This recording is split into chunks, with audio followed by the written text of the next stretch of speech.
ಕವನ ಉರುವವ ಹೆತ್ತೈನ ಮಕ್ಕವ ಇವ ದೈವ ಪಿರವಿಗಳೇ. ಮಹಾರಾಜ ಕೌಶಿಕರು ದೇಶವೂ ರಾಜ ಪದವಿಯೂ ಕೂಟ ಕುಟುಂಬ ಎಲ್ಲವ ತ್ಯಾಗ ಮಾಡಿ ಇಮಯಮಲಗೋಯಿ ತವ ಇಬ್ಬುದುಗ ಆರಂಭಿಸಿದರು.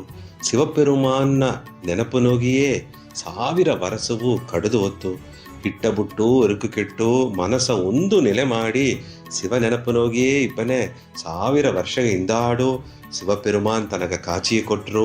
ಏನ ಬೇಕು ಅಂದು ಹೇಗುಪ್ಪ ತಂದು ಕೇತರು. ಮಹಾರಾಜ ಕೌಶಿಕರು ಎನಗೆ ಎಲ್ಲಾ ಶಾಸ್ತ್ರವೂ ಅರುವುದು ಒಲಗ ನಡುವ ಅತ್ತನೆ ಅಸ್ತ್ರನ ಜ್ಞಾನವು ನಿಂಗೆ ಎನಗ ತಪ್ಪುದು.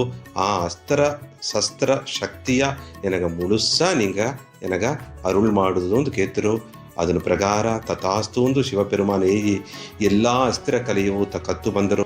1000 ವರ್ಷಗಳ ಮೇಲೆ ತವ ಇದ್ದುದಲಿಯೋ ಶಿವಪೆರುಮಾನ್ನ ನೇರ ನೋಡಿದಲಿಯೋ ಶಿವಪೆರುಮಾನ ಕೂಡ ಎಲ್ಲಾ ಅಸ್ತ್ರ ಕಲೆಯೋ ಜ್ಞಾನವೋ ಈಸಿದಲಿಯೋ ಏಕವರೆಯೋ ಮಹಾರಾಜ ಕೌಶಿಕರ್ಗ ಮನಸ್ಸು ಅಮೈದಿಯಾಪಿಲೆ ಕೋಪನೋಗಿ ಇದ್ದರು, ಬೆರುಪುನೋಗಿ ಇದ್ದರು.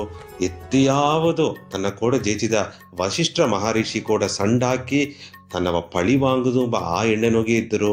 ಆ ಕೋಪನೋಗಿ ಬೆರುಪನೋಗಿಯೋ ಈಸಿದ ಅಸ್ತ್ರ ಕಲೆಯೆಲ್ಲವ ಬೀತು ವಸಿಷ್ಠನ ಆಶ್ರಮಗ ಬಂದು ಸೇದರು. ದಿವ್ಯ ಶಕ್ತಿವಾಯಿಂದ ಅಸ್ತ್ರವ ಈಸಿದ ಆ ಗರ್ವನೋಗಿಯೋ ಎನ್ನು ಕೂಡ ಇನ್ನು ಒಲಗನೋಗ ಜೇಚುದು ದಾರು ಇಲ್ಲೆಂಬ ಆ ಅಹಂಕಾರನೋಗಿಯೋ ಆ ಆಶ್ರಮನೋಗೆ ವಸಿಷ್ಠರು ಕೂಡ ಇದ್ದ ಶಿಷ್ಯರುಗಳೆಲ್ಲಾವ ಕೊದ್ದರು. ಅದನ್ನು ತೊಡರ್ದು ಗುರುಕುಲ ಕಲ್ವಿನೋಗೆ ವೇದವೆಯಿಂದ ವಸಿಷ್ಠರನ್ನ 100 ಕುನ್ನ ಕುನವಿಯವೋ ಕೋಪನೋಗಿಯೋ ವೆರುಪುನೋಗಿಯೋ ಈವು ಎರಕಿಲ್ಲಾದು ಕೊದ್ದರು. ವಸಿಷ್ಠರು ಕೂಡ ಸಂಡಾಕಿ ತನ್ನವು ಕೊಬ್ಬುದುಗಾಯಿ ತನ್ನವ ಜೇಚುದುಗಾಯಿ ಕಾತು ನಿಂತರು.